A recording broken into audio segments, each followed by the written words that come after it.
do livro, A Europa no Antigo Regime, uma visão plural do Renascimento à Revolução Francesa, de autoria de Ronaldo Vanfors, e que também pode ser comprado no formato Kindle, na Amazon.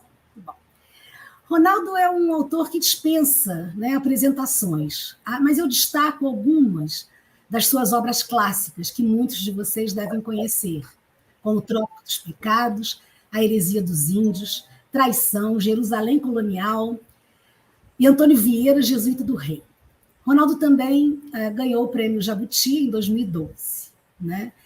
Ele se aposentou em 2015, né? Depois de lecionar na Universidade Federal Fluminense por quase 40 anos, ministrando as disciplinas de História Moderna e de História do Brasil Colonial, bem como disciplinas também teórico-metodológicas na pós-graduação. Eu fui aluna dele, mas eu fui na graduação, não na pós, porque eu já tinha terminado a pós, quando ele já tinha terminado a pós, e eu entrei na UF. Bom, em suma, depois de que ele se aposentou, ele foi professor visitante na Universidade Federal do Rio Grande do Norte e atualmente é pesquisador emérito da Faculdade de Formação de Professores da UERJ, né, da Universidade do Estado do Rio de Janeiro.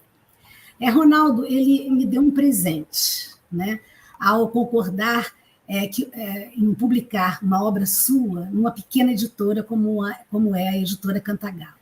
E eu, então, publicamente agradeço a ele essa benesse. Né?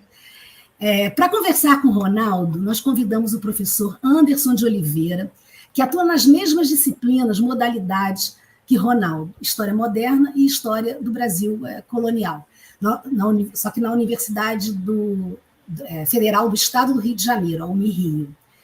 Anderson tem uma grande publicação de livros e capítulos de livros, como Devoção Negra, Santos Pretos e Catequese no Brasil Colonial, além de ter organizado coletâneas tanto no Brasil quanto no exterior, como Dimensões do Catolicismo no Império Português e Histórias de Clérigos e Religiosas nas Américas, Conexões entre Argentina e Brasil, essa última coletânea publicada em Buenos Aires.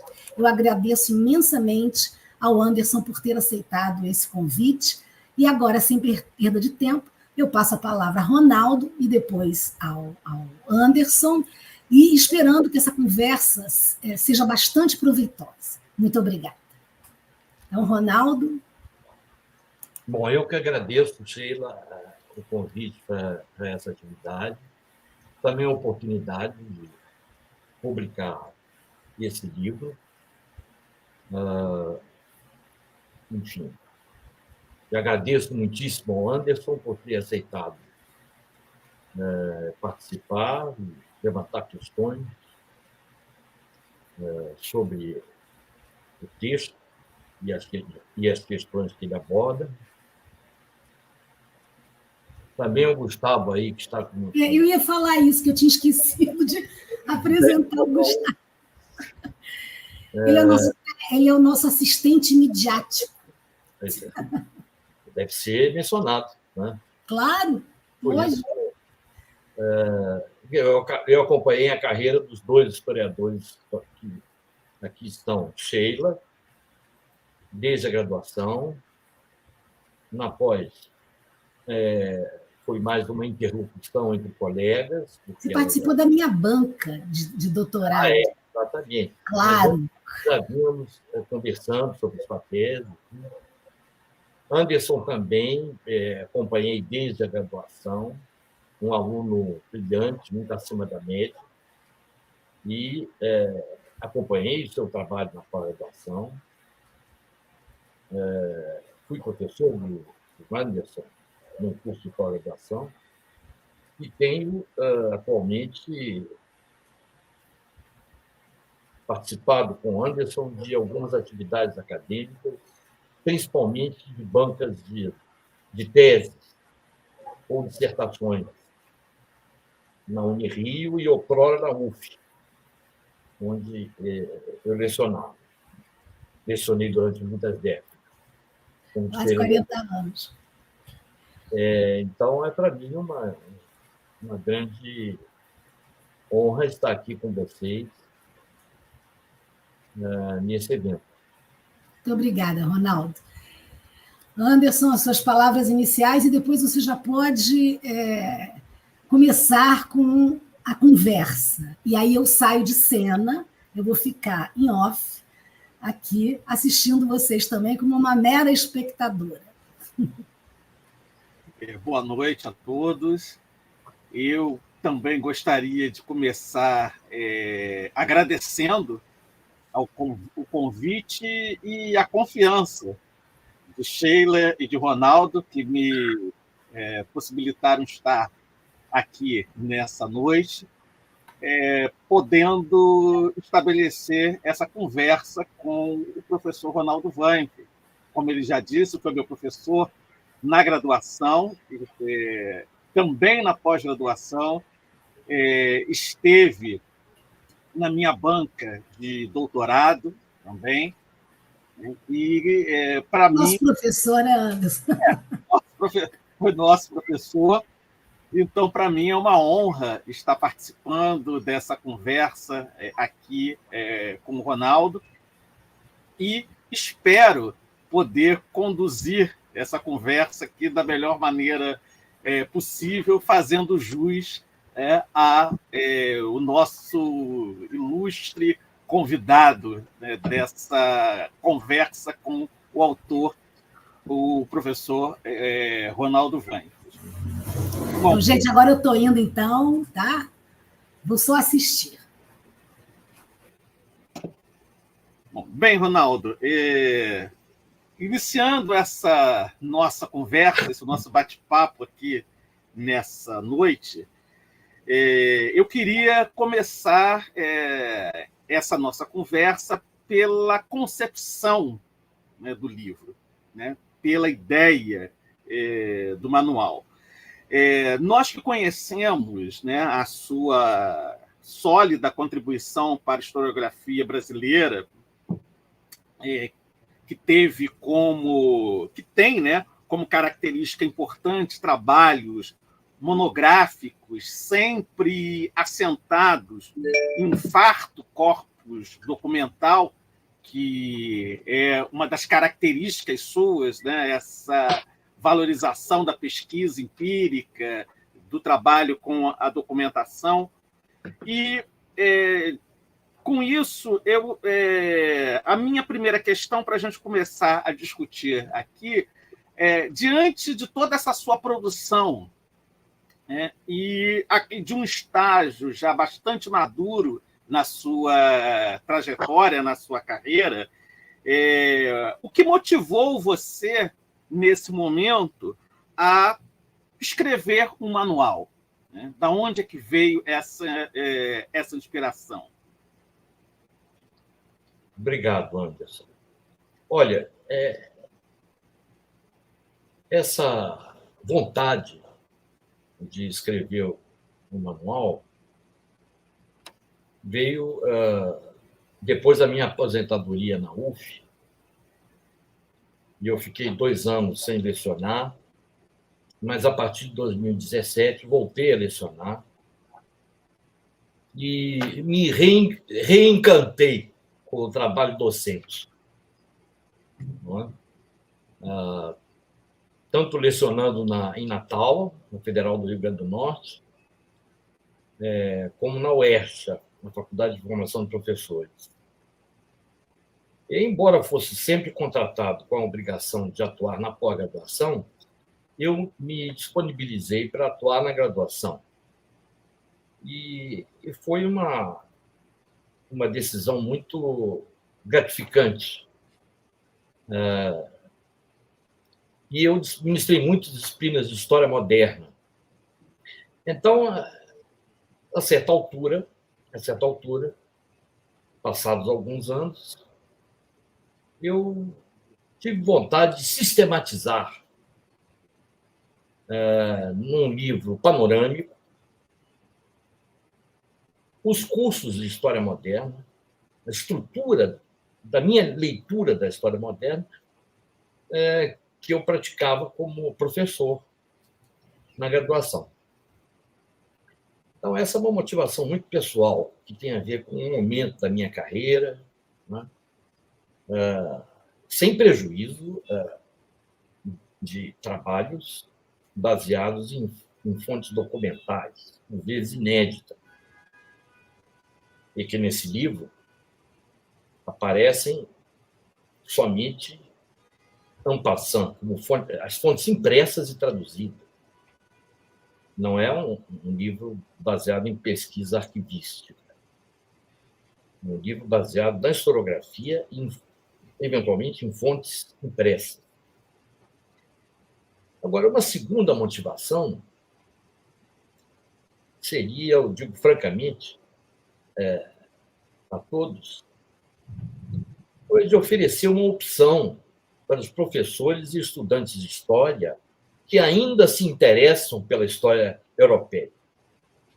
Isso porque a história europeia, nos últimos tempos, em particular, mas não só, a história moderna, a história da época moderna, assim chamada, tem sido muito subestimada nos últimos anos. Para não dizer estigmatizada, em certos casos. Basta ver os currículos universitários, a oferta de disciplinas nos cursos de História, de graduação em História.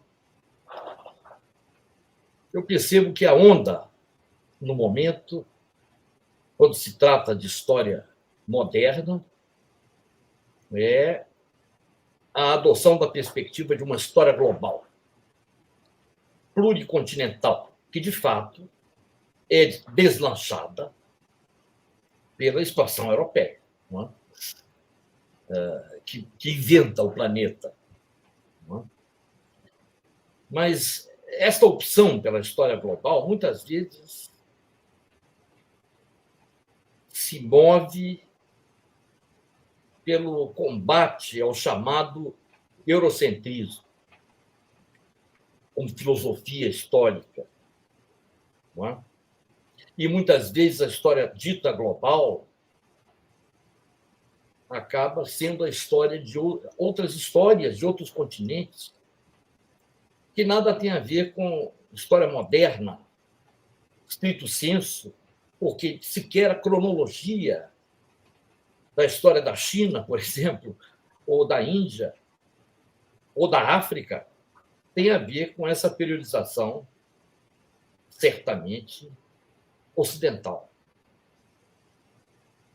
Então, eu fiz esse esforço. Não que eu não apoie essa perspectiva global dos chamados tempos modernos, porque, justamente, como disse, é uma época de construção do planeta, não é? De conexão entre continentes que tinham histórias paralelas ou quase paralelas. Um deles era desconhecido de todos os outros, que era o que veio a se chamar América, que também é uma expressão eurocêntrica. Se nós ficarmos fazendo esse policiamento na linguagem, a comunicação fica inviável. Não é? Então, acho que essa perspectiva é muito importante. Não pode ser uma história moderna autocentrada, geográfica e temporalmente.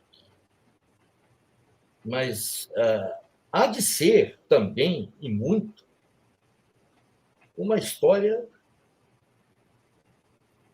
europeia, uma história da cristandade europeia, uma história da sociedade estamental construída na Idade Média, não é? E que foi esfacelada aos poucos na época moderna. E esse é um aspecto moderno dos novos tempos.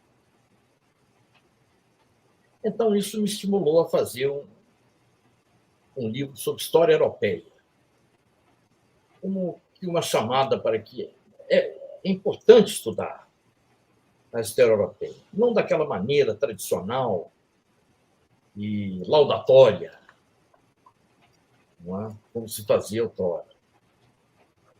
Mas não se pode exilar a história europeia, porque senão a história global fica completamente incompreensível. Respondo, Anderson? Responde, e responde já antecipando uma questão que eu iria te fazer realmente em relação a esse posicionamento que você assume, né, no livro. Inclusive, ainda na introdução do livro, você chama a atenção para isso. E você afirma, né, que você vai fazer uma história do ponto de vista europeu sem endossar uma posição eurocêntrica. Mas você ainda avança, né, dizendo que, sem endossar essa posição eurocêntrica, desde que não se ponha em dúvida a posição da Europa na construção do planeta. Eu te encaminharia uma questão no seguinte sentido, né? Essa sua afirmativa, você de alguma forma já tocou um pouco nessa questão, mas eu gostaria de voltar ainda a esse ponto, porque eu acho ele muito importante. Eu acho que a imagem do Ronaldo congelou, Gustavo. Você pode me confirmar isso? Eu não sei se ele está ouvindo.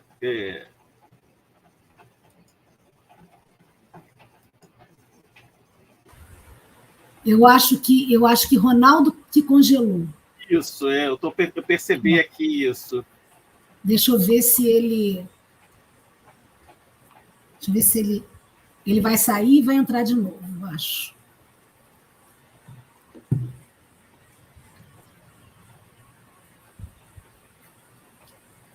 Gustavo, nosso grande articulador da live. Ele que entra, sai, que bota imagem, faz tudo. Porque aqui no Rio começou a chover muito. Pode ser que isso... não acredito. Eu pensei que aqui fosse chover, mas não choveu. Bom, vamos ter que aguardar um pouquinho, espero que todos compreendam, todos e todas compreendam. Está difícil de falar, né? Agora sim. E Anderson também saiu. Não. Não, eu estou aqui. Deixa eu ver se ele mandou algum recado para mim. Ó. Oi, Ronaldo. Ronaldo?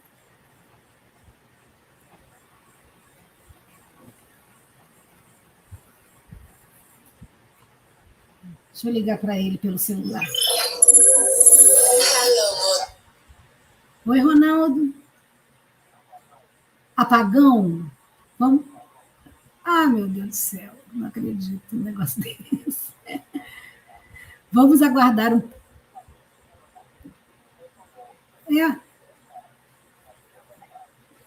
Vamos aguardar um pouquinho para ver se... Tá bom. Vamos conversar aqui um pouquinho com os que estão assistindo, nosso público. Acendeu a luz. Acendeu a luz, ele vai entrar de novo. Faz parte do Rio de Janeiro. Foi? Tá bom. De novo.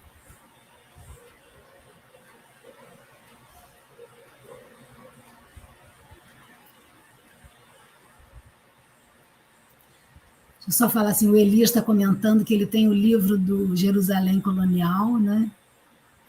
Eu estou vendo todos os comentários aqui no chat. Eu falo chat. Eu falo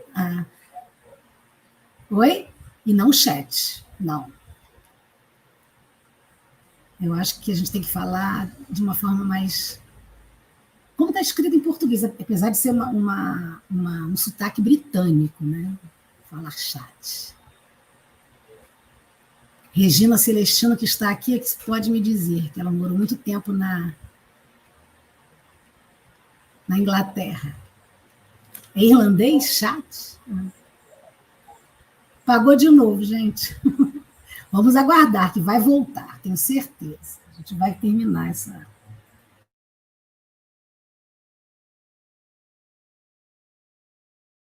Internet, mesmo com no break funcionando...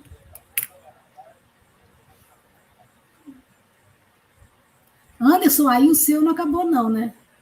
A luz. Piscou? Alguma coisa assim? Não, aqui por enquanto está tranquilo. Não, vai dar tudo certo, Ronaldo. Tá chovendo muito, mas por enquanto está tranquilo em relação à luz. Voltou a luz lá, Ronaldo. Ai, meu Deus do céu. Será que Regina saiu também? Porque Regina mora também no Rio. Não sei quem mais que mora. A Conceição mora em Glicério, Márcio mora em Campos, Jaqueline mora no Rio também. Jaqueline que fez a apresentação da contracapa de Ronaldo. Jaqueline Herman. Muito linda a apresentação da Jaqueline. Obrigada, Jaqueline. Viu? E, bom, espero... Ela está aqui, Jaqueline, Regina, Conceição Franco, Márcio Soares. Eu não estou reconhecendo as pessoas assim pelo... Algumas não têm... Eu também não tenho foto nesse negócio aí, então fica difícil.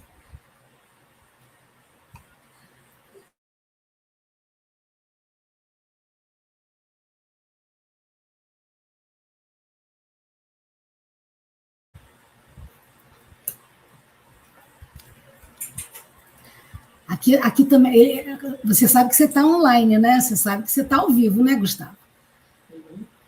Conceição Franco ajudou muito na divulgação dessa live, eu quero agradecer a ela também. Estou aproveitando para agradecer a opção de gente, né? Ela se empenhou, ela fez arte, ela fez várias tarefas, né, para essa live funcionar. É a primeira live que a gente... do canal da editora, vocês devem ter, nós estamos inaugurando o canal da editora. Deixa eu aproveitar e fazer propaganda, então, do outro livro que a gente tem, da editora Cantagalo, Mulheres Negras em Perspectiva, uma coletânea de textos organizada por mim e por Adriana Dantas Reis, da Universidade Estadual de Feira de Santana, né? Que são 10 capítulos que tratam do século XVII até o final do século XIX e início do século XX. E eu estou pensando, e acho que vou adotar esse tipo de conversa, né, com autores e autoras, e chamar as pessoas que participaram desse livro para fazer, pelo menos, cada uma delas, uma vez por mês, né, a editora fazer essa conversa com autores e autoras. Eu acho que vai ficar interessante. Mas também está sendo vendido pela Amazon, o livro das Mulheres Negras. O subtítulo é Identidades e Experiências de Escravidão e Liberdade no Espaço Atlântico, do século XVII ao final do século XIX e início do século XX. E são textos que trazem uma perspectiva da mulher negra em vários ambientes, principalmente não, e ela trafegando pelo Atlântico, né? Tem mulheres na África que têm suas histórias aqui contadas, tem mulheres da África que vieram para o Brasil, tem mulheres que do Brasil foram para Lisboa, que de Lisboa vieram para o Brasil, ou seja, são monografias, são todos trabalhos de pesquisa, de mestrado, de doutorado dos autores, E é uma coletânea belíssima, e um tema pouco usual, né, na historiografia brasileira, apesar de cada vez mais pesquisas estarem sendo feitas sobre as mulheres negras e sobre o período escravista. Então, convido vocês a lerem também esse livro, e que seja também, como diz o Ademir, também um exemplar de cabeceira de alguém. A Jaqueline está dizendo também que tem muita chuva em Laranjeiras. O Ademir, eu não sei falar seu sobrenome, Chetini, é assim que se fala, Anderson? Júnior. Chetini, deve ser outra pronúncia, claro. Ah, não,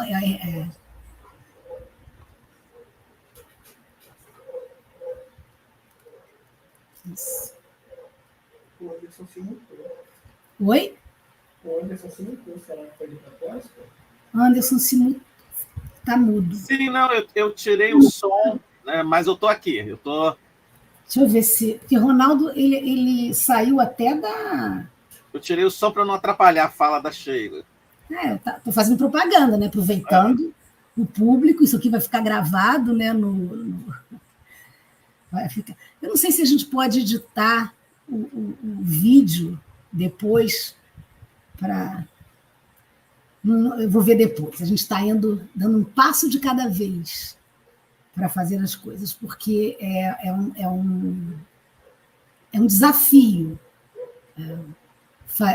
criar essa editora, fazer toda a parte de edição, impressão, e agora, a pior de todas para mim está sendo a divulgação. Eu não tenho caminhos a seguir. Eu nunca fiz isso, né? Então estou aprendendo com os erros. Um dos erros que eu acho que eu cometi foi eu ter, inicialmente, eu mesma vendido os livros. Eu aqui embrulhava os livros, eu que postava no correio e tudo mais. E o livro demorava muito tempo para chegar, se bem que eu mandei um livro para Anderson, e ele recebeu em 3 dias, com uma modalidade que é mais em conta, né, que é registro módico, né, que é impresso. É uma modalidade que é postagem de livro impresso. Agora não, agora eu coloquei os livros na Amazon, a Amazon é que distribui, eles é que entregam, eles fazem tudo. Bom. João Bosco também está aí, João Bosco, que é daqui de Cantagalo. Ele tem bastante responsabilidade nessa minha atuação, nessa minha decisão de trabalhar com história aqui, de fazer essa editora. Ele trabalhou muito tempo com Anderson, né, Anderson, com o João Bosco, foi tutor aqui do polo, existe um polo aqui da Unirio de História. João Bosco foi tutor. Conceição é a minha... Ela que me orienta, tá vendo? Ela que vai me ajudar na divulgação, cada vez mais. Eu não sei se o Ronaldo vai... Espero que ele volte, né? Mas vamos lá. Já temos 2 livros em produção, né? Final de produção, praticamente. Um deles sai, pelo menos em e-book, ainda este ano, que é um livro sobre um personagem daqui, né? Sobre o Mão de Luva, né? Manuel Henriques, do período colonial, da segunda metade do século XVIII, e tem vários autores que estão participando do livro, pesquisadores, né? Todos baseados em fontes documentais, fontes manuscritas, e trabalho de transcrever, como o próprio Anderson de Oliveira, que está analisando os processos de inquisição de 2 personagens dessa época. Não só o Manuel Henriques, o Mão de Luva, como também o José Gomes, que foi quem denunciou o Manuel Henriques à Inquisição. Então, é um trabalho enorme, e a outra pessoa que também participa do livro, que está aqui também, participando do chat, que é Maria Regina Celestino, que ela, junto com uma ex-orientanda, né, porque ela já é doutora, a Márcia Malheiros, escrevem um livro um capítulo sobre os indígenas daqui, que é uma coisa, é um assunto que é muito pouco abordado, não só na historiografia brasileira, mas principalmente no Rio de Janeiro, é muito pouco, né, abordado. Márcia Malheiros fez um trabalho, Regina Celestino fez um trabalho fez vários trabalhos, né, mas alguns deles sobre o Rio de Janeiro, mas a gente carece de informações dos indígenas daqui, e elas conseguiram, através de uma documentação fantástica, que está, a maior parte online, né, no Ultramarino, na parte digitalizada do Ultramarino, do Conselho Ultramarino, no arquivo do Conselho Ultramarino, e elas resgataram a presença desses indígenas e suas relações com esses contrabandistas que estavam aqui, porque eles eram contrabandistas de imposto, né? Contrabandistas no sentido de eles sonegadores, eles eram sonegadores de impostos, eles faiscavam ouro sem pagar nada para a administração portuguesa. Então, é um livro sobre Mão de Luva, que ainda não tem nome definido. Temos um outro autor, que é o Rodrigo de Oliveira, né? Não é parente do Anderson, ele é de Minas Gerais, ele que achou a história pessoal, os documentos que comprovam a história pessoal desse Manuel Henriques, que muitos diziam que ele era até mesmo um duque português, né? Criação, né, de um mito de origem daqui dessa ampla região, que engloba vários municípios, não é? Essa região aqui é Cantagalo, daí o nome da editora, né? Mas engloba Carmo, Nova Friburgo, Macuco, Cordeiro, Trajano de Moraes, toda essa região aqui no nordeste, norte e nordeste do Rio de Janeiro, né? E ele achou a documentação de Manuel Henriques, ele não é duque coisa nenhuma, ele muito menos é português, ele é nascido em Ouro Branco, em Minas Gerais, e aí ele trabalha com o processo de captura, né, desse grupo liderado pelo Manuel Henriques. E o outro livro que está também finalizando a produção é um livro do Henrique Bon, ele é um dublê de psiquiatra e historiador, um historiador já calejado, já tem vários livros de história sobre a imigração suíça nessa região aqui, e ele escreve um livro de um antepassado dele que se chama Henri Bon, e ele tem as cartas do Henri Bon, que chegou aqui no Brasil em 1824, morreu em 1870 e alguma coisa, não vou lembrar agora, e tem as cartas dele que ele copiava, ele fazia um rascunho das cartas e mandava para o irmão, e tem as cartas do irmão, né, que morava em Genebra, na Suíça. Ele veio de Genebra, da Suíça. Então, é um viajante que tem epistolar, que com documentação epistolar, né? E é absolutamente fantástico. Então, esses dois são bem regionalizados, né? Tanto Mão de Luva quanto Henri Bon. Mas temos outros também, né, que estão sendo conversados e produzidos, vários, na verdade. Às vezes eu fico até com medo, porque eu preciso ter um pouquinho de calma. Eu vou ver se Ronaldo, agora eu já falei toda a propaganda que entrou, que deu na minha cabeça, agora não tenho mais propaganda para fazer. Deixa eu ver se tem. O Igor também está aí. Igor Bonan. Voltou?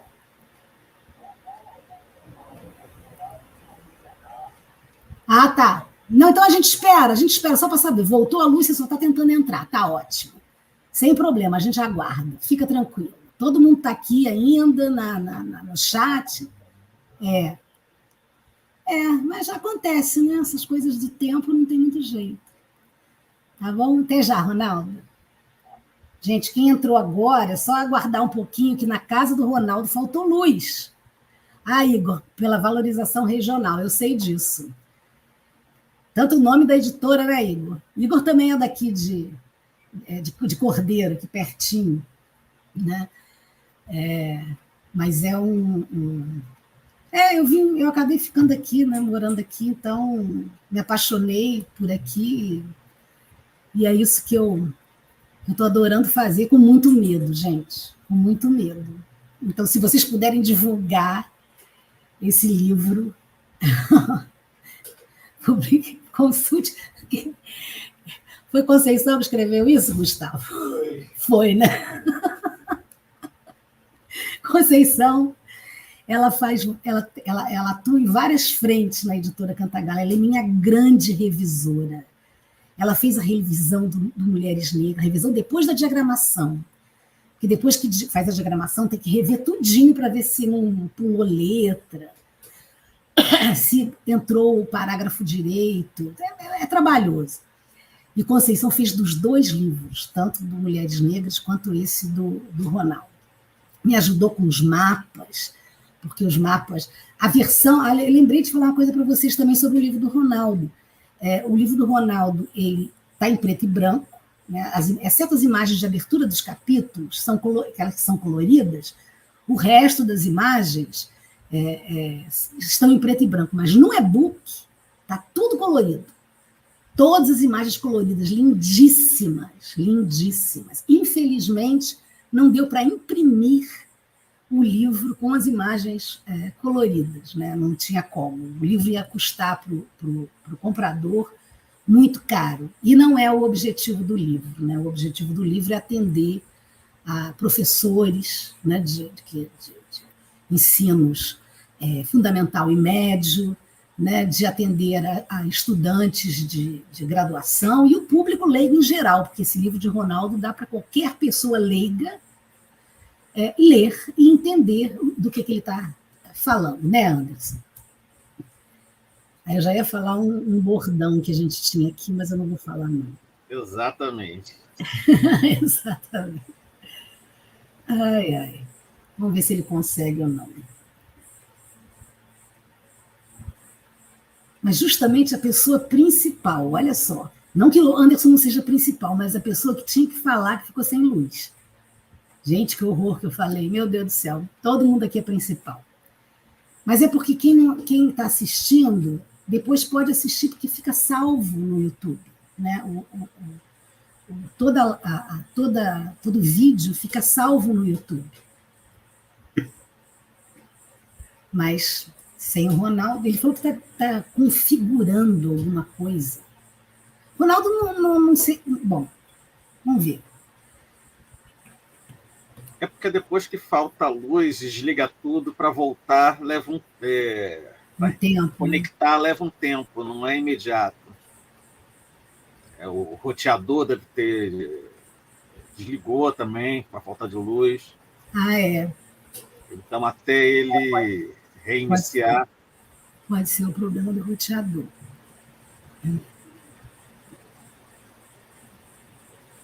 Jorge Ferreira está aí também. Obrigada, Jorge, pela participação. Eu, Jorge e Ronaldo temos livros, nós somos parceiros em livros didáticos, né? Nós escrevemos livros para ensinos fundamental e médio, né? Nós temos o História.doc no Fundamental 2, que está no PNLD, foi aprovado no PNLD esse ano. Nós temos também o Humanitas.doc para o ensino médio, naquele livro que mistura todas as disciplinas, História, Geografia, Sociologia e Filosofia. E temos o Connect também, que é um livro disciplinar de ensino médio, que ele é impresso e totalmente também online, né, digital. Temos, por enquanto, essas 3 obras na editora Saraiva. Então, Jorge é nosso grande parceiro, né, de escrita. Fabiana, obrigada, Fabiana. Vida longa para Cantagalo. Não sei se... Eu espero que a Cantagalo viva mais do que eu. Sério. Vamos ver.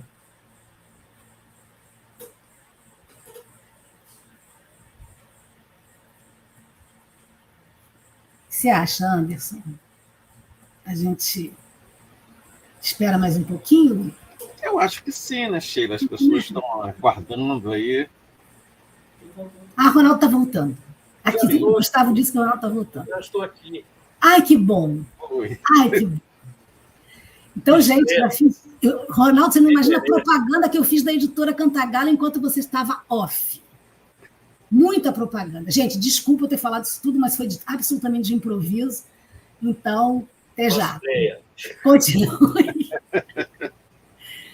Falei até que a gente era parceiro em livro didático. Até dos livros didáticos eu fiz propaganda. Nossa. Vamos lá.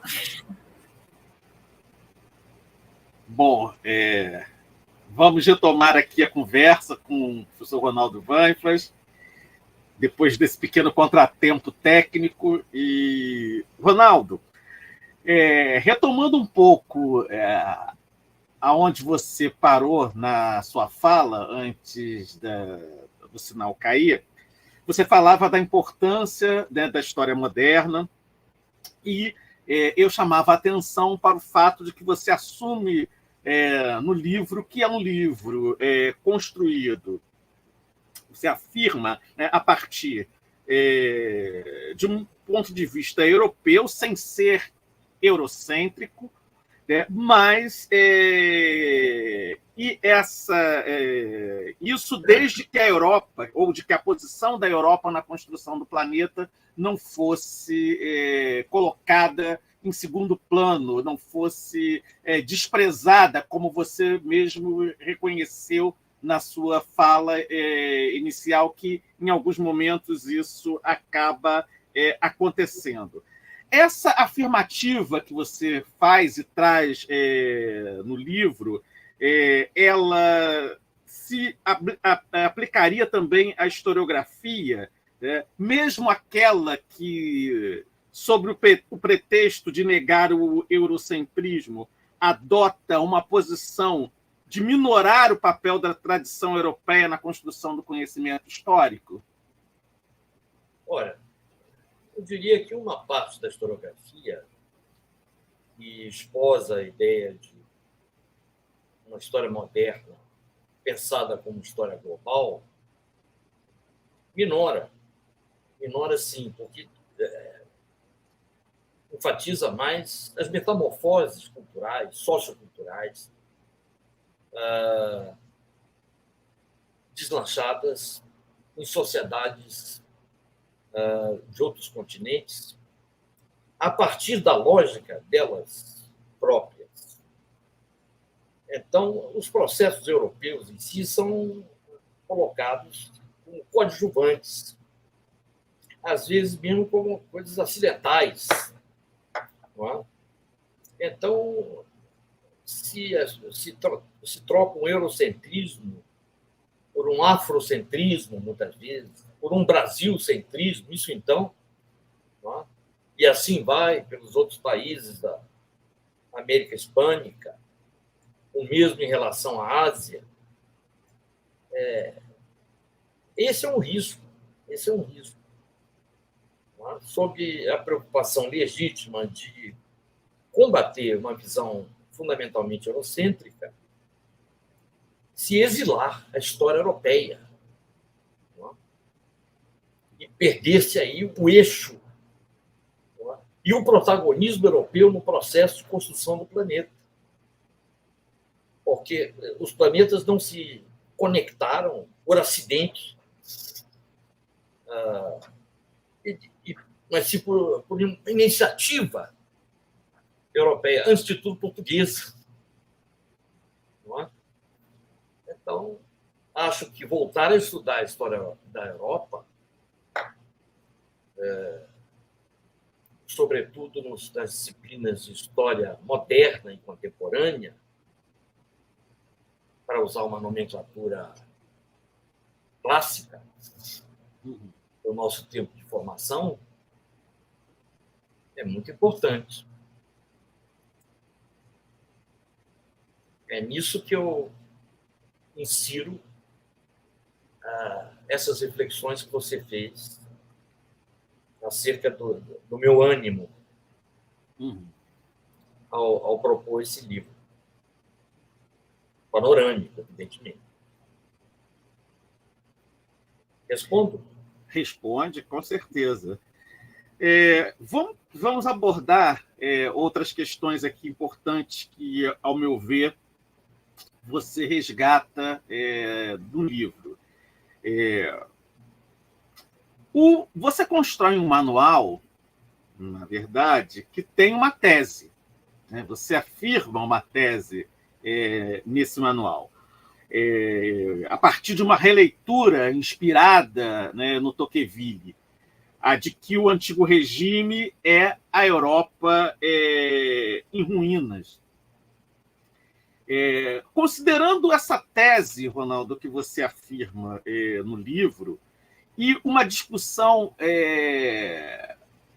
bastante didática, mas, ao mesmo tempo, bastante minuciosa e rica na discussão dos conceitos sobre a periodização, né, da Europa moderna, até que ponto essa tese, né, que você afirma e essa discussão sobre a periodização influenciou diretamente na escolha do título do livro? Por que, nesse sentido, a Europa no antigo regime e não a Europa moderna, como outros manuais acabam por enveredar? Não, obviamente, desmerecendo outros manuais, mas o que eu quero chamar a atenção é em relação a essa sua escolha, a essa afirmação de uma tese a partir de uma releitura do Tocqueville e essa escolha do título, né? Uma Europa, a Europa no antigo regime. De fato, é inspirado no Tocqueville, que falou exatamente que o antigo regime, não a Europa. O antigo regime era a Idade Média em ruínas. Essa escolha me pareceu instigante, porque abria caminho para que eu refletisse sobre as continuidades medievais em vários aspectos, no campo das mentalidades, das religiosidades, da organização social, da própria economia. As continuidades que ultrapassaram o período convencionalmente chamado de Idade Média.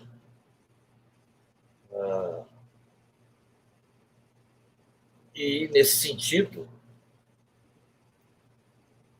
o moderno ficou em segundo plano, né? Diferentemente por exemplo, do livro do Foucault e do Edmilson, Formação do Mundo Moderno, frisando o avanço, a mudança, enquanto que o meu título frisa a mudança, porque a Idade Média está em ruínas. Por que está em ruínas? Porque há inflexões profundas em todos os campos. Eu cito um que você conhece bem, a fragmentação da cristandade, né? Fragmentação radical. Uhum. E assim poderia falar de outros processos. Ao longo dos capítulos, eu vou mostrando isso. Né? Então, usei esse conceito do antigo regime, que é um conceito surgido pelos adversários do antigo regime, os revolucionários franceses. Assim como no século XVI, os artistas italianos se viam como modernos. Vivemos numa época moderna, vem daí essa nomenclatura.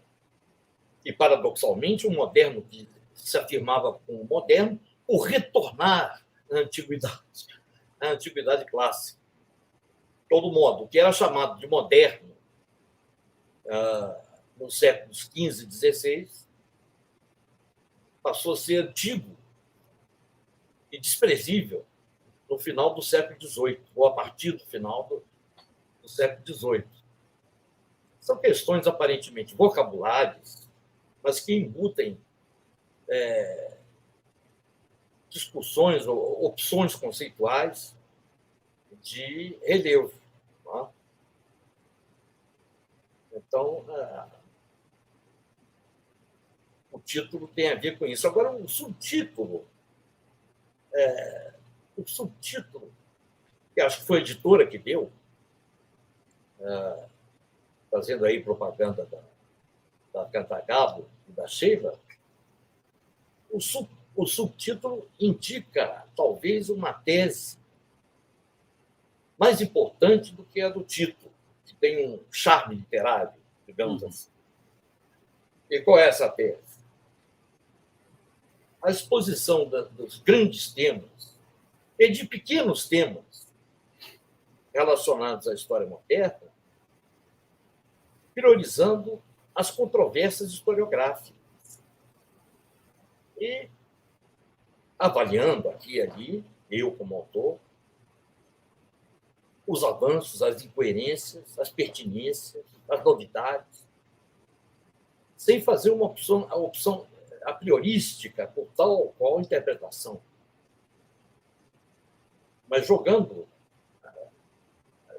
as correntes numa arena e qual a repercussão delas no tempo, por que surgiu tal interpretação, como ela entrou em desgaste.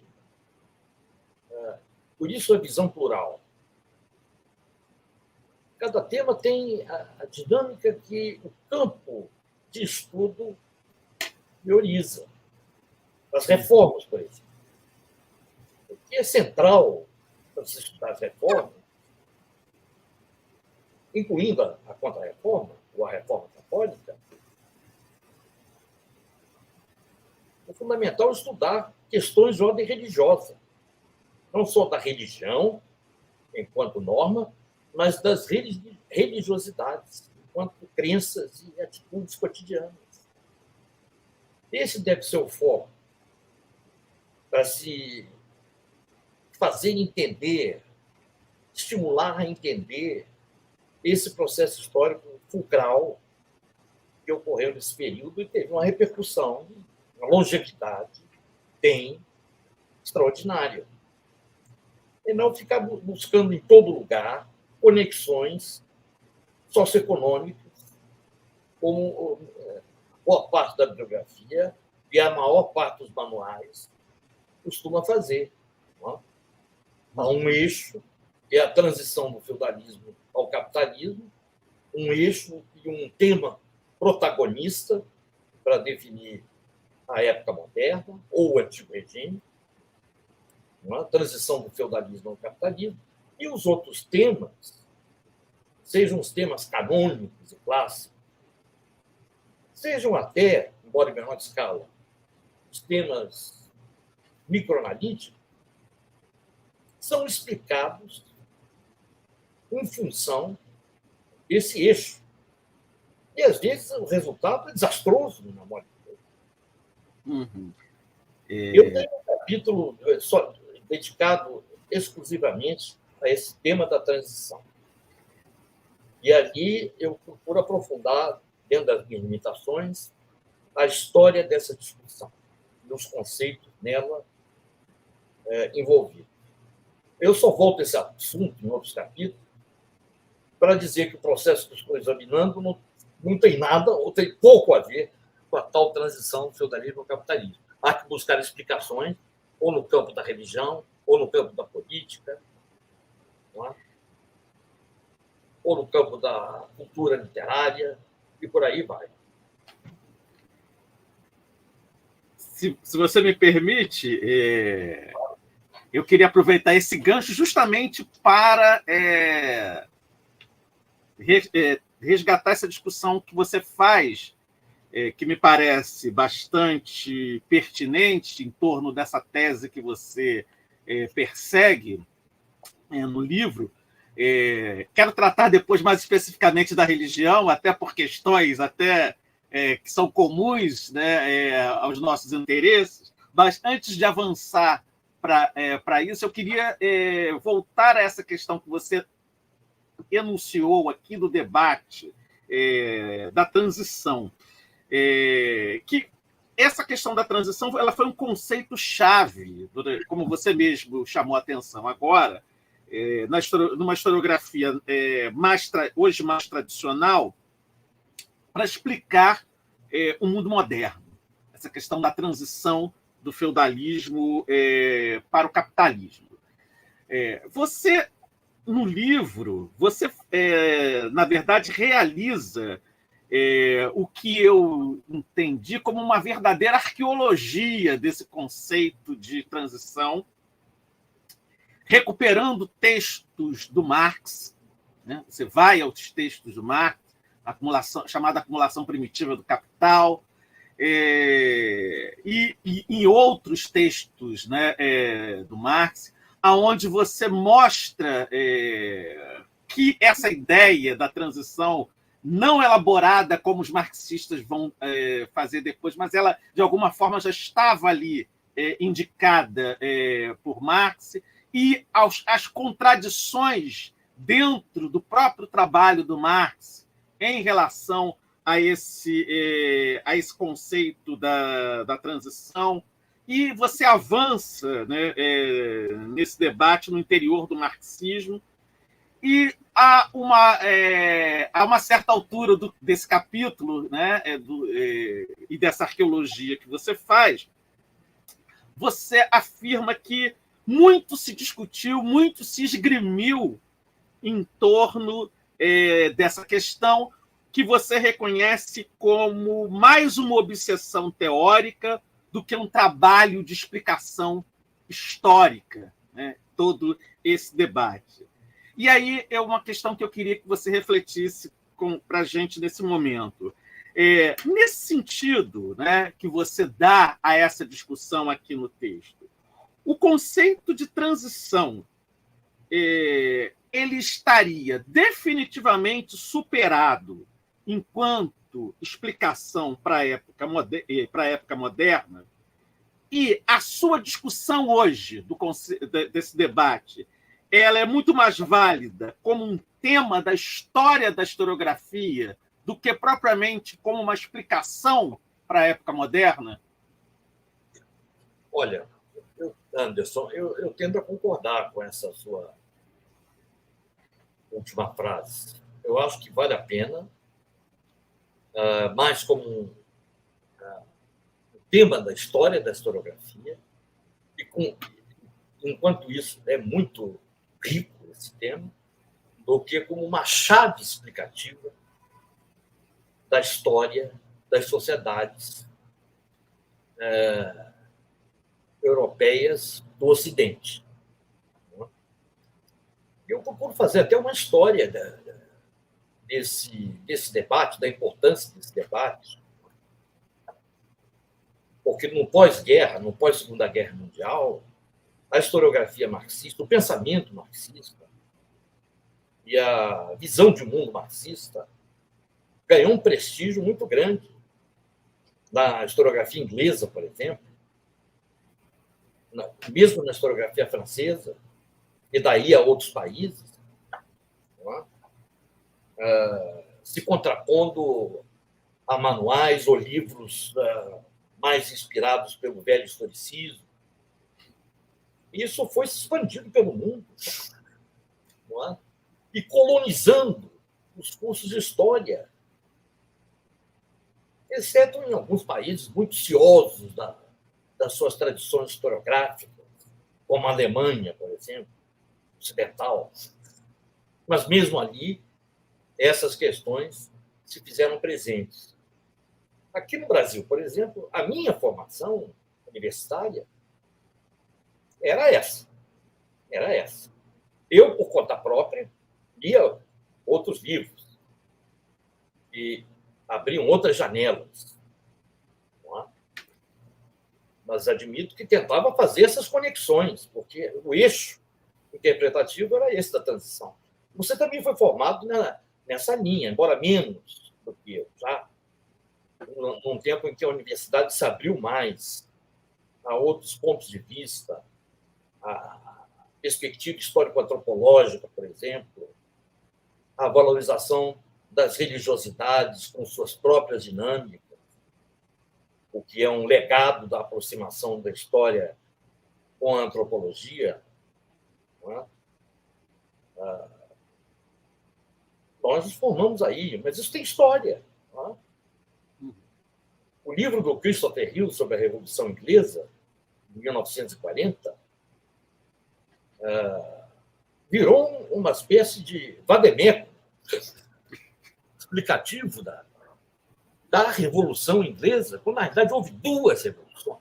Os historiadores que se dedicaram a estudar essa temática, baseado em documentação primária, e mesmo a historiografia clássica do início, como a do Gardner, no início do século XX, já percebiam que uma coisa era a Revolução Puritana, que levou e resultou da Guerra Civil nos anos 40 do século XVII. Outra coisa é a chamada Revolução Gloriosa, chamada pelos que venceram, e instituiu o parlamentarismo. São décadas de intervalo entre uma e outra.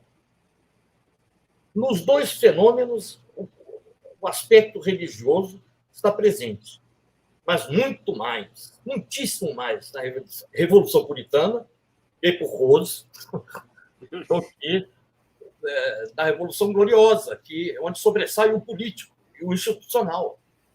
Não é? O rearranjo do Estado e a construção, o fortalecimento do poder representativo da sociedade civil. Não é? Isso, o caso da Revolução Inglesa, por exemplo, é um tema da Revolução Inglesa, não, vou falar revoluções inglesas, que é como eu vejo esse assunto. Mas é uma problemática exemplar desse tipo de simplificação esquemática de um marxismo muito economicista. Nenhum autor que diz que a Revolução Inglesa, no singular,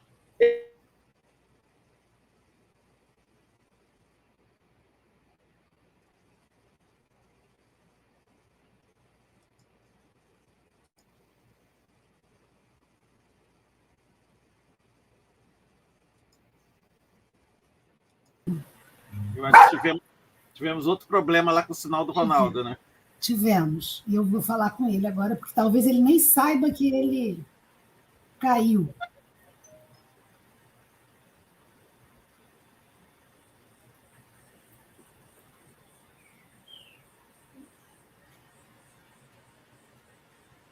Ronaldo?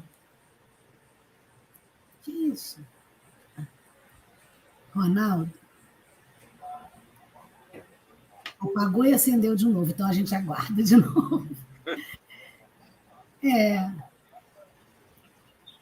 Tá bom, então. Não vai dar tudo certo. Vamos adiante. Tá. É verdade.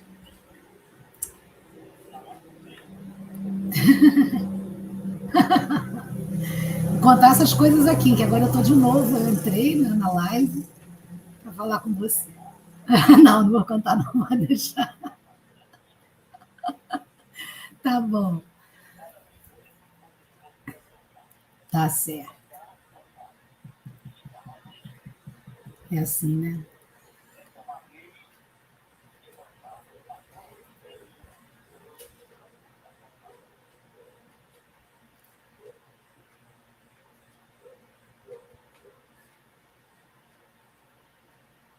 Bom, vou desligar então. Vou te aguardar, tá?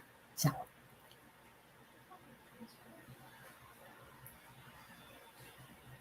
Fernanda Bicalho também está aqui participando. Não tinha te visto, Fernanda. Bom saber que você estava aqui. Bom, Fernanda também é foi, né, minha colega da UF. Ela, Regina, que está aqui, deixa eu ver. Jorge, né, o próprio Ronaldo.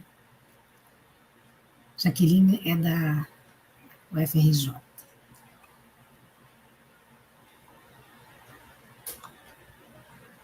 Maria Regina, Chama Regina, é Maria Regina Celestina. Regina Celestina.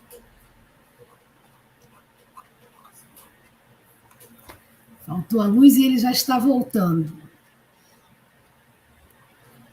Gustavo, estão te dando os parabéns aqui, hein? Bota aí Coloca aí. Gente, ele tem 18 anos. 19.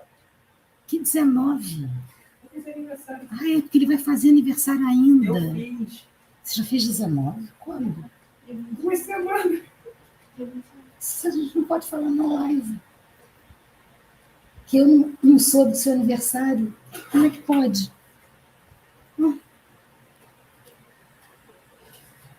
Tá vendo? Fez 19. Ano passado eles fizeram o aniversário deles, os gêmeos, aqui. Ele é gêmeo de outro, idêntico. Eles fizeram aniversário aqui na minha casa. Não foi, Gustavo? Foi, pois é. E esse ano nem me avisam como é que eu vou lembrar, com a cabeça que eu tenho, qual o dia do aniversário deles. Gustavo e Gabriel, os 2 gêmeos. E Gustavo já está 1 ano, né? Desde que Pedro saiu, né? 1 ano. 1 ano e pouquinho já. Que ele me ajuda em tudo. Tudo que tem a ver com imagem, publicar no Instagram, publicar no Facebook sou eu que faço. O meu Facebook sou eu, mas o Facebook da editora, que tem pouquíssima visibilidade ainda, mas a gente chega lá. Aos pouquinhos a gente vai conseguindo. Né, Anderson? Anderson está aí, já deve estar cansado já, né, Anderson?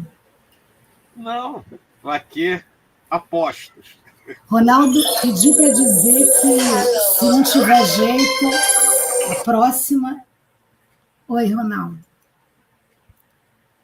Ronaldo? Ronaldo? Fala.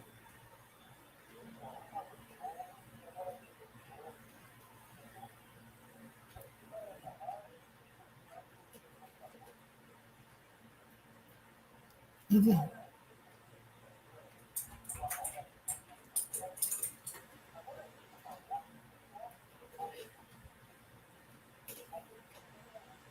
Recorrente.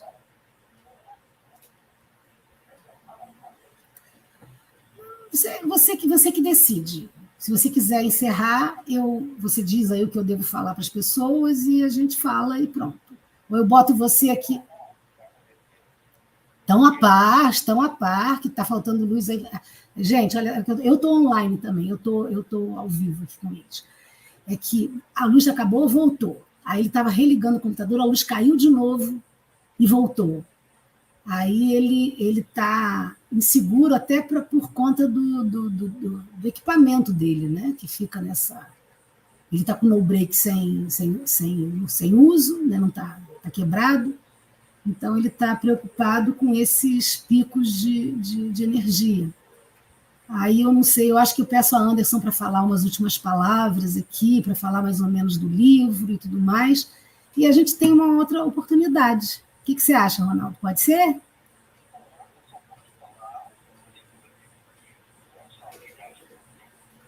Tá certo.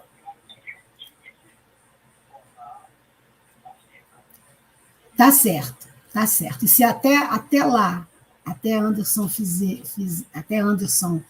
falar assim, dar um fecho, assim, né, sobre o livro, mais ou menos do que o livro trata, ele pode até fazer um pequeno resumo dos capítulos que tem o livro e tudo mais, e aí a gente encerra a live, tá bom? Tá bom, então. Agora, se der para você voltar, só para poder fazer, e vamos tentar ser breves, vamos tentar ser breve, né? Se você conseguir voltar, tá? Até já, então, Ronaldo. Tchau.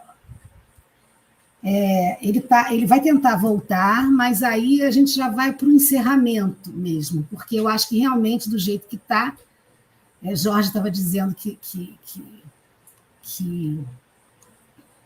aqui no Rio está chovendo muito mesmo. Pois é.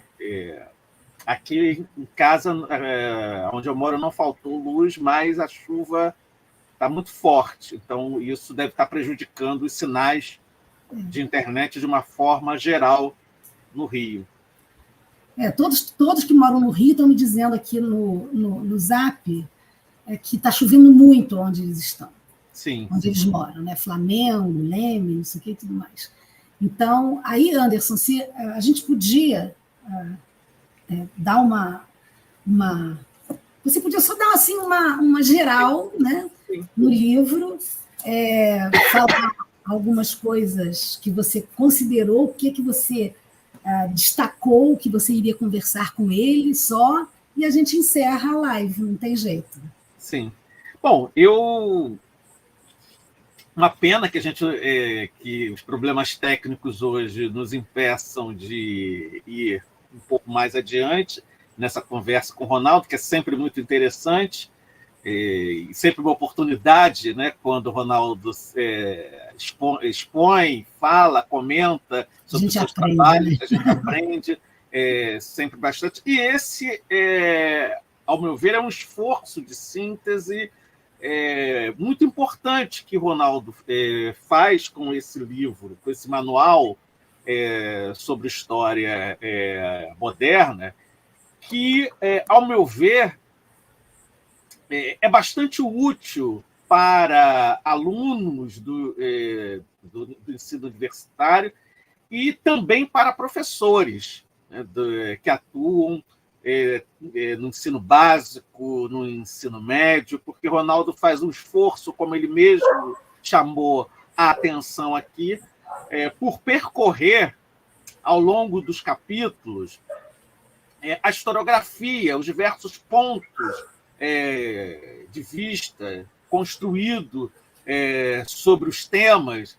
Antes do sinal cair, ele falava das revoluções inglesas, né, de como que ele percorre ao longo desse capítulo as abordagens que nascem nas histórias, na historiografia mais tradicional, que passa pelo Christopher Hill, a revisão que o próprio Christopher Hill faz do seu trabalho, o Ronaldo aborda isso aqui, e chega aos chamados revisionistas, tanto da história das revoluções inglesas como da própria Revolução Francesa. E Ronaldo trata isso no livro de forma bastante, diria eu, didática e não simplificadora. Ele consegue encontrar essa linguagem didática sem simplificar, né, sem tornar simplista os debates. E no caso da historiografia das revoluções, tanto das revoluções inglesas quanto da Revolução Francesa, a gente vê isso de uma forma bastante clara. Ronaldo não trata os revisionistas de uma forma pejorativa, como aqueles que muitas vezes querem negar, né, as questões que essas revisões trouxeram, inclusive para uma abordagem mais arejada dessas temáticas relativas à Europa moderna, ou, como ele chama, a Europa no antigo regime. Então, isso eu acho que dá uma densidade muito grande ao manual e o torna, como eu falei, bastante útil e acessível para professores, né, do ensino básico, do ensino médio, para alunos de graduação que querem tomar contato com essas temáticas, de alguma forma entendendo como elas foram construídas e debatidas pelos modernistas, né, nos últimos anos. Então, Ronaldo é muito feliz nesse sentido, de produzir essa síntese, né, de produzir esse manual que, como ele diz, é panorâmico, mas não é, né, como eu diria, não é simplista. né? É um panorama, até certo ponto, bastante sofisticado nas suas análises, né? A discussão sobre a periodização da Europa moderna, Ronaldo consegue fazer isso logo no início do livro, de uma forma bastante clara, trazendo questões bastante complexas, mas, né, dando ao leitor a oportunidade de entender como é que esses conceitos, como é que essa periodização foi construída. E eu acho isso muito útil, muito importante para quem vai estudar a história moderna, quem vai se aproximar, né, dessa história moderna. Ronaldo insere, ao meu ver, isso é uma questão que eu gostaria que ele tivesse a oportunidade também de comentar aqui, a história ibérica nessa história moderna. Geralmente, os manuais de história moderna, os mais tradicionais, pouco dão atenção a uma história ibérica, e Ronaldo faz isso nesse manual. Então, eu acredito que é uma contribuição, como ele mesmo falou no início dessa live, de um professor, de um pesquisador, né, que, como todos nós sabemos, tem um trato muito sofisticado com a pesquisa de fontes, com a empiria, mas também de um professor que, ao longo dos seus 40 anos de magistério, foi identificando temas importantes nessa história moderna e formas, ao meu ver, bastante didáticas de tratar com essas temáticas. Então, isso me parece importante. E Ronaldo recupera também uma coisa que eu queria ter a oportunidade de vê-lo também desenvolver mais aqui. Ele tocou em algumas questões, mas que é a questão da religião e das religiosidades ao longo da época moderna. O que, não por acaso, é uma das grandes especialidades, se não talvez a maior especialidade de Ronaldo no estudo das Inquisições e também das religiosidades. Essa temática percorre o livro, não só nos capítulos mais óbvios, né, que seriam os capítulos que tratam das reformas religiosas, da caça às bruxas, ou mesmo da Inquisição Ibérica. Então, mas a religião não aparece só aí, o que seria o mais óbvio dela aparecer. Ela aparece também distribuída ao longo de todo o livro, ou pelo menos de boa parte do livro, enquanto um fenômeno ou um objeto, como queiramos denominar, fundamental para entender a consciência política moderna, no sentido de como que a religião perpassa essas questões, como que ela se impõe na construção de uma visão desse mundo do Antigo Regime, dessa Europa do Antigo Regime. Então, isso são questões extremamente importantes, né, que Ronaldo traz nesse manual, né, e que eu acredito que serão de grande valia para nós que somos professores de História Moderna, para os professores que atuam no ensino básico e no ensino médio, para os alunos de graduação, e não só, né, talvez aqueles que tenham interesse, que não sejam nem alunos de História, nem professores de História, mas que tenham um interesse maior pela História, né, enquanto disciplina de reflexão, possam se aproximar desse livro, possam fazer uma leitura desse livro, porque, como eu falei, é uma leitura, em alguns aspectos, bastante sofisticada, que mobiliza uma bibliografia bastante sofisticada, mas não é algo inacessível. Isso porque Ronaldo consegue escrever de uma forma clara, sem pedantismos, sendo erudito, mas não sendo arrogante na sua escrita, e, portanto, isso torna a leitura desse manual algo bastante prazeroso, inclusive para aqueles que não trabalham, né, ou que não têm a história como profissão, mas que possam ter ou que tenham a história como um interesse, né, juntamente com outros, né, da sua vida. Bom, Sheila, eu acho que eu tentei fazer aqui um resumo, brilhante, não tão competente como Ronaldo faria. Não, mas, que é isso, Anderson, por favor, claro que você fez. Eu acho que você falou tudo o que precisava, né? É pena realmente que não deu para a gente concluir, né? Eu achei que ia dar problema técnico, eu achei que técnico aqui, né? Aqui ia chover, aqui ia faltar luz, e não aconteceu, né? Mas aconteceu justamente lá na casa de Ronaldo. Faz parte de live, a gente não tem como controlar essas coisas, a gente não pode ficar se martirizando. Aconteceu. Aconteceu, é um dado concreto, não tem como mudar.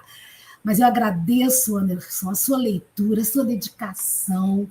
Você falou coisas brilhantes. Eu li esse livro não sei quantas mil vezes, né? Eu não sou de história moderna, eu não trabalho com história moderna, mas o que eu aprendi com esse livro foi uma coisa assim... Eu brinco que eu cada vez fico mais erudita quando eu trabalho com Ronaldo, né? Eu acho que eu já fiz dicionários com ele, mesmo escrevendo determinadas... Ele já me encomendou alguns trabalhos também, quer dizer, eu fico satisfeita de ver como é que a erudição que ele tem acaba se transmitindo, né, para os seus colaboradores, coautores e amigos e tudo mais.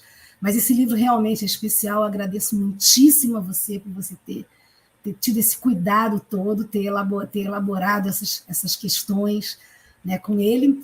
E eu peço mil desculpas a todo mundo, sabendo que eu não tenho, que a gente não tem controle, né, sobre isso, mas é uma pena, né, que isso tenha acontecido. E peço a vocês que estão aqui, que assistiram a live, que divulguem, né, o livro, né, lembrando que ele também está sendo oferecido no formato de e-book, né, pela Amazon, e divulguem esse manual, né, que eu acho que é um trabalho que vale a pena ser adquirido, ser lido, né? Então, eu agradeço a todos vocês, especialmente ao Anderson, que você... Anderson é meu amigo, gente, além de tudo, né? Ele não é só um convidado, assim, ele é meu amigo, né? Ele, a esposa dele, Cláudia Rodrigues, são meus amigos, a gente convive, né? Então, ele fez esse professor especialista, né, em história moderna, história da colônia, do Brasil colonial, e em história da religião, né, também. Ou seja, ele tem um perfil muito parecido com o de Ronaldo, né, e Ronaldo admira Anderson profundamente, né, então eu acho que é uma coisa assim, que foi extremamente proveitoso, mesmo esse final sem o Ronaldo, Anderson, foi maravilhoso. Você conseguiu dar assim um fecho de ouro a essa live de lançamento, a primeira da live do canal da Editora Cantagalo do YouTube. Espero que outras ocorram e compartilhem essa live. Conceição, vocês viram como ela é boa nisso? Né? Conceição Franco, né? Ela é muito boa nesse aspecto prático e eu não sou, mas eu vou aprender, eu vou chegar lá. Então, agradeço a todos vocês, a gente encerra por aqui, né? E, por favor, divulguem, copiem o link da live Divulguem para os seus alunos, para os seus colegas, professores e tudo mais, e divulguem também o livro, que é vendido não só no site da Editora Cantagalo, como também e principalmente pela Amazon. Quem tem Prime não paga translado, não paga... como é que chama isso? Não paga o quê? Meu Deus, eu estou ficando... Frete. Obrigada. Ele que coloca os livros lá para mim, que faz as notificações todas, não paga frete. Quem é Prime da Amazon não paga frete. Mas é isso, gente. Muito obrigada. Desejo muito boa noite a todos e a todas que estiveram aqui presentes. Claudinha Miranda está aí também. Conceição, obrigada por essa força. Sem você, eu acho que não teria acontecido isso. Né? Desde ontem que ela está nos ajudando a preparar isso. E ao Anderson também não teria acontecido se o Anderson não tivesse aceitado. Ainda bem que ele aceitou. E foi extremamente importante a sua participação, Anderson. Muito obrigada. Muito obrigada a todos. Eu que agradeço a oportunidade. Obrigada, Jaqueline. Obrigada, Jaqueline, Regina, Fernando Bicalho, Márcio Soares. Eu não vou lembrar de todo mundo mais, não. Mas todo João Bosco, Fabiana, todo mundo que estava aí. A live está bem concorrida. Bem concorrida, viu? Está concorridíssima. Tem, a gente conhece as pessoas, isso que é bom também, né? Alguns concorrida com pessoas importantes. Pois é, não, pessoas de pessoas top. Uhum. E eu estou falando uma opção de palavra em inglês. Gente, bom, encerrou. Então, muito obrigada a todos e a todas. Anderson, de novo, muito obrigada. E a gente conversa depois. Tá bom? Até a próxima live, gente. Obrigada, Jaqueline. Tchau, tchau. Tchau.